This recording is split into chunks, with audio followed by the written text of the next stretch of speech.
Chapter 10. Dickon. The sun shone down for nearly a week on the secret garden. The secret garden was what Mary called it when she was thinking of it. She liked the name, and she liked still more the feeling that when its beautiful old walls shut her in, no one knew where she was. It seemed almost like being shut out of the world in some fairy place. The few books she had read and liked had been fairy story books, and she had read of secret gardens in some of the stories. Sometimes people went to sleep in them for 100 years, which she had thought must be rather stupid. She had no intention of going to sleep, and in fact she was becoming wider awake every day which passed at Misselthwaite. She was beginning to like to be out of doors. She no longer hated the wind, but enjoyed it. She could run faster and longer, and she could skip up to 100. The bulbs in the secret garden must have been much astonished. Such nice clear places were made round them that they had all the breathing space they wanted, and really, if Mistress Mary had known it, they began to cheer up under the dark earth and work tremendously. The sun could get at them and warm them, and when the rain came down it could reach them at once, so they began to feel very much alive. Mary was an odd, determined little person, and now she had something interesting to be determined about, she was very much absorbed indeed. She worked and dug and pulled up weeds steadily, only becoming more pleased with her work every hour, instead of tiring of it. It seemed to her like a fascinating sort of play. She found many more of the sprouting pale green points than she had ever hoped to find. They seemed to be starting up everywhere, and each day she was sure she found tiny new ones, some so tiny that they barely peeped above the earth. There were so many that she remembered what Martha had said about the snowdrops by the thousands, and about bulbs spreading and making new ones. These had been left to themselves for 10 years, and perhaps they had spread, like the snowdrops, into thousands. She wondered how long it would be before they showed that they were flowers. Sometimes she stopped digging to look at the garden, and tried to imagine what it would be like when it was covered with thousands of lovely things in bloom. During that week of sunshine she became more intimate with Ben Weatherstaff. She surprised him several times by seeming to start up beside him as if she sprang out of the earth. The truth was that she was afraid that he would pick up his tools and go away if he saw her coming, so she always walked toward him as silently as possible. But in fact he did not object to her as strongly as he had at first. Perhaps he was secretly rather flattered by her evident desire for his elderly company. Then, also, she was more civil than she had been. He did not know that when she first saw him she spoke to him as she would have spoken to a native, and had not known that a cross, sturdy old Yorkshire man was not accustomed to salaam his masters, and be merely commanded by them to do things. "Thou'rt like the robin," he said to her one morning when he lifted his head and saw her standing by him. "I never knows when I shall see thee, or which side thou'll come from." "He's friends with me now," said Mary. "That's like him," snapped Ben Weatherstaff. "Making up to the womenfolk just for vanity and flightiness. There's nothing he wouldn't do for the sake of showing off and flirting his tail feathers. He's as full of pride as an egg's full of meat." He very seldom talked much, and sometimes did not even answer Mary's questions except by a grunt, but this morning he said more than usual. He stood up and rested one hobnailed boot on the top of his spade while he looked her over. "How long has tha been here?" he jerked out. "I think it's about a month," she answered. "Tha's beginning to do Misselthwaite credit," he said. "Tha's a bit fatter than tha was, and tha's not quite so yeller. Tha looked like a young plucked crow when tha first came into this garden. Thinks I to myself, I never set eyes on an uglier, sour-faced young'un." Mary was not vain, and as she had never thought much of her looks, she was not greatly disturbed. "I know I'm fatter," she said. "My stockings are getting tighter. They used to make wrinkles. There's the robin, Ben Weatherstaff." There indeed was the robin, and she thought he looked nicer than ever.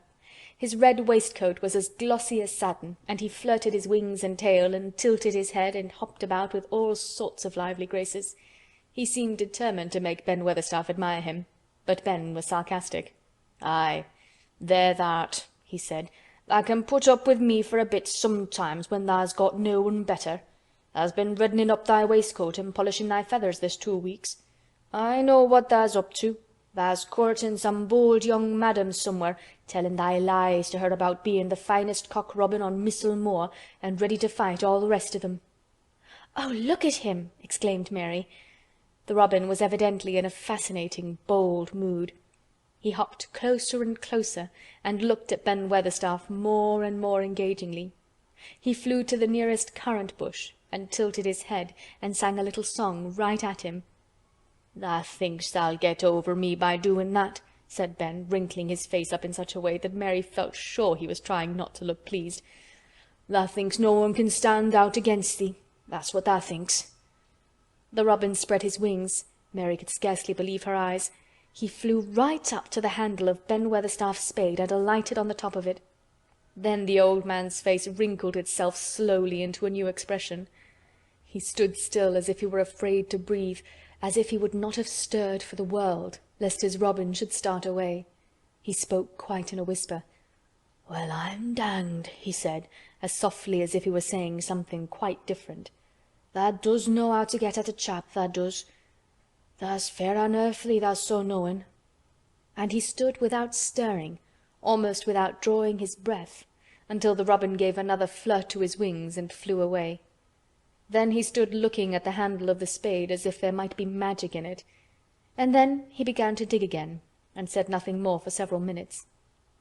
But because he kept breaking into a slow grin now and then, Mary was not afraid to talk to him. "Have you a garden of your own?" she asked. "No. I'm a bachelder and lodge with Martin at the gate." "If you had one," said Mary, "what would you plant?" "Cabbages and taters and onions." "But if you wanted to make a flower garden," persisted Mary, "what would you plant?"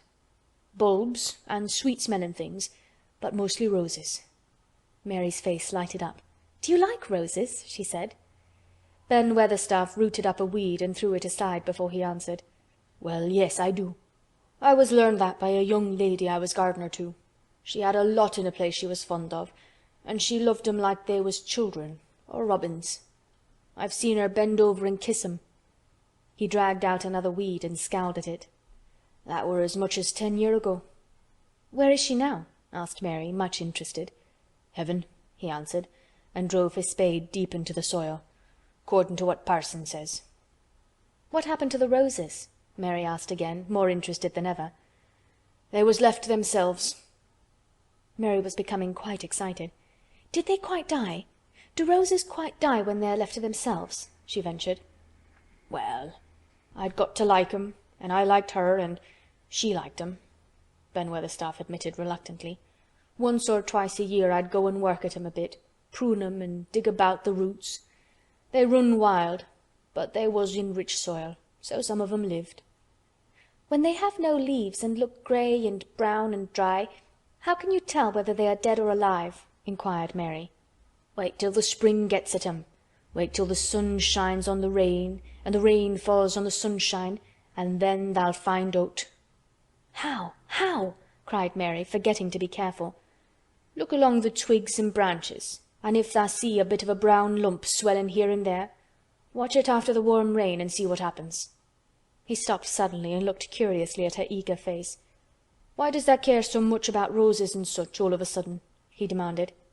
Mistress Mary felt her face grow red. She was almost afraid to answer. I want to play that I have a garden of my own," she stammered. There is nothing for me to do. I have nothing, and no one." "Well," said Ben Weatherstaff slowly as he watched her, "that's true. Tha hasn't." He said it in such an odd way that Mary wondered if he was actually a little sorry for her. She had never felt sorry for herself. She had only felt tired and cross because she disliked people and things so much. But now the world seemed to be changing and getting nicer. If no one found out about the secret garden, she should enjoy herself always. She stayed with him for 10 or 15 minutes longer, and asked him as many questions as she dared. He answered every one of them in his queer grunting way, and did not seem really cross, and did not pick up his spade and leave her. He said something about roses just as she was going away, and it reminded her of the ones he had said he had been fond of. "Do you go and see those other roses now?" she asked. "Not been this year. My rheumatics has made me too stiff in the joints." He said it in his grumbling voice, and then quite suddenly he seemed to get angry with her, though she did not see why he should. "Now look here," he said sharply, "don't tha ask so many questions. Tha'rt the worst wench for asking questions I've ever come across. Get thee gone and play thee. I've done talking for today." And he said it so crossly that she knew there was not the least use in staying another minute. She went skipping slowly down the outside walk, thinking him over and saying to herself that, queer as it was, here was another person whom she liked, in spite of his crossness. She liked old Ben Weatherstaff. Yes, she did like him. She always wanted to try to make him talk to her. Also, she began to believe that he knew everything in the world about flowers. There was a laurel-hedged walk which curved round the secret garden and ended at a gate which opened into a wood in the park. She thought she would slip round this walk and look into the wood and see if there were any rabbits hopping about. She enjoyed the skipping very much, and when she reached the little gate, she opened it and went through, because she heard a low, peculiar whistling sound, and wanted to find out what it was. It was a very strange thing indeed. She quite caught her breath as she stopped to look at it. A boy was sitting under a tree, with his back against it, playing on a rough wooden pipe. He was a funny-looking boy, about 12. He looked very clean, and his nose turned up, and his cheeks were as red as poppies, and never had Mistress Mary seen such round and such blue eyes in any boy's face. And on the trunk of the tree he leaned against, a brown squirrel was clinging and watching him, and from behind a bush near by a cock-pheasant was delicately stretching his neck to peep out, and quite near him were 2 rabbits sitting up and sniffing with tremulous noses, and it actually appeared as if they were all drawing near to watch him and listen to the strange, low little call his pipe seemed to make. When he saw Mary, he held up his hand and spoke to her in a voice almost as low as, and rather like, his piping. "Don't tha move," he said. "It'd flight 'em." Mary remained motionless. He stopped playing his pipe and began to rise from the ground. He moved so slowly that it scarcely seemed as though he were moving at all. But at last he stood on his feet, and then the squirrel scampered back up into the branches of his tree, the pheasant withdrew his head, and the rabbits dropped on all fours and began to hop away, though not at all as if they were frightened. "I'm Dickon," the boy said. "I know thou'rt Miss Mary." Then Mary realized that somehow she had known at first that he was Dickon. Who else could have been charming rabbits and pheasants as the natives charm snakes in India? He had a wide, red, curving mouth, and his smile spread all over his face. "I got up slow," he explained, "because if tha makes a quick move, it startles them. A body has to move gentle and speak low when wild things is about." He did not speak to her as if they had never seen each other before, but as if he knew her quite well. Mary knew nothing about boys, and she spoke to him a little stiffly because she felt rather shy. "Did you get Martha's letter?" she asked. He nodded his curly, rust-colored head. "That's why I come." He stooped to pick up something which had been lying on the ground beside him when he piped. "I've got the garden tools. There's a little spade and a rake, and a fork and a hoe. They're good uns. There's a trowel too, and the woman in the shop threw in a packet of white poppy and one of blue larkspur when I bought th' other seeds." "Will you show the seeds to me?" Mary said. She wished she could talk as he did. His speech was so quick and easy. It sounded as if he liked her, and was not the least afraid that she would not like him, though he was only a common moor boy, in patched clothes and with a funny face and a rough, rusty red head. As she came closer to him, she noticed that there was a clean, fresh scent of heather and grass and leaves about him, almost as if he were made of them. She liked it very much, and when she looked into his funny face with the red cheeks and round blue eyes, she forgot that she had felt shy. "Let us sit down on this log and look at them," she said. They sat down, and he took a clumsy little brown paper package out of his coat pocket. He untied the string, and inside there were ever so many neater and smaller packages with a picture of a flower on each one. "There's a lot of mignonette and poppies," he said. "Mignonette's the sweetest smelling thing as grows, and it'll grow wherever you cast it, same as poppies will. Them as'll come up and bloom if you just whistle to 'em, them's the nicest of all." He stopped and turned his head quickly, his poppy-cheeked face lighting up. "Where's that robin as is calling us?" he said. The chirp came from a thick holly bush, bright with scarlet berries, and Mary thought she knew whose it was. "Is it really calling us?" she asked. "Aye," said Dickon, as if it was the most natural thing in the world. "He's calling someone he's friends with. That's same as saying, 'Here I am, look at me. I wants a bit of a chat.' There he is in the bush. Whose is he?" "He's Ben Weatherstaff's, but I think he knows me a little," answered Mary. "Aye, he knows thee," said Dickon in his low voice again. An' he likes thee. He's took thee on. He'll tell me all about thee in a minute." He moved quite close to the bush with the slow movement Mary had noticed before, and then he made a sound almost like the robin's own twitter. The robin listened a few seconds intently, and then answered quite as if he were replying to a question.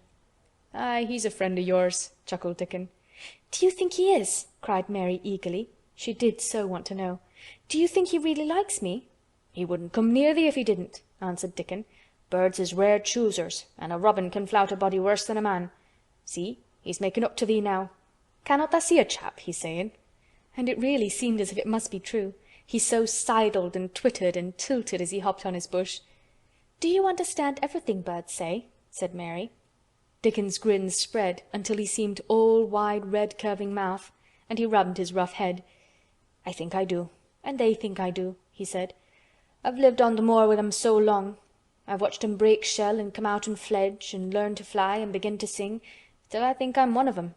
Sometimes I think p'raps I'm a bird or a fox or a rabbit or a squirrel or even a beetle, and I don't know it." He laughed and came back to the log and began to talk about the flower seeds again. He told her what they looked like when they were flowers. He told her how to plant them and watch them and feed and water them. "See here," he said suddenly, turning round to look at her. "I'll plant them for thee myself. Where is thy garden?" Mary's thin hands clutched each other as they lay on her lap. She did not know what to say, so for a whole minute she said nothing. She had never thought of this. She felt miserable. And she felt as if she went red and then pale. "Tha's got a bit of garden, hasn't tha?" Dickon said. It was true that she had turned red and then pale. Dickon saw her do it, and as she still said nothing, he began to be puzzled. "Wouldn't they give thee a bit?" he asked. "Hasn't tha got any yet?" She held her hands tighter and turned her eyes toward him. "I don't know anything about boys," she said slowly. "Could you keep a secret if I told you one? It's a great secret. I don't know what I should do if anyone found it out. I believe I should die." She said the last sentence quite fiercely. Dickon looked more puzzled than ever, and even rubbed his hand over his rough head again, but he answered quite good-humoredly. "I'm keeping secrets all the time," he said. "If I couldn't keep secrets from the other lads, secrets about foxes' cubs and birds' nests and wild things' holes, there'd be naught safe on the moor. Aye, I can keep secrets." Mistress Mary did not mean to put out her hand and clutch his sleeve, but she did it. "I've stolen a garden," she said very fast. "It isn't mine. It isn't anybody's. Nobody wants it. Nobody cares for it. Nobody ever goes into it. Perhaps everything is dead in it already. I don't know." She began to feel hot and as contrary as she had ever felt in her life. "I don't care. I don't care. Nobody has any right to take it from me when I care about it and they don't. They're letting it die all shut in by itself," she ended passionately, and she threw her arms over her face and burst out crying. Poor little Mistress Mary. Dickon's curious blue eyes grew rounder and rounder. "Eh!" he said, drawing his exclamation out slowly, and the way he did it meant both wonder and sympathy. "I've nothing to do," said Mary. "Nothing belongs to me. I found it myself and I got into it myself. I was only just like the robin, and they wouldn't take it from the robin." "Where is it?" asked Dickon in a dropped voice. Mistress Mary got up from the log at once. She knew she felt contrary again, and obstinate, and she did not care at all. She was imperious and Indian, and at the same time hot and sorrowful. "Come with me and I'll show you," she said. She led him round the laurel path and to the walk where the ivy grew so thickly.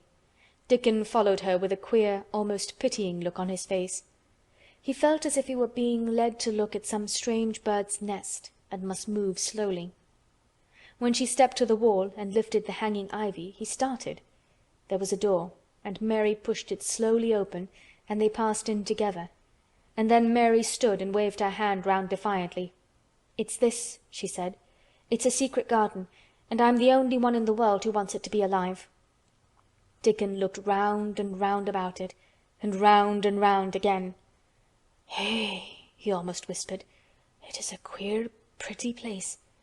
It's like as if a body was in a dream." End of chapter 10.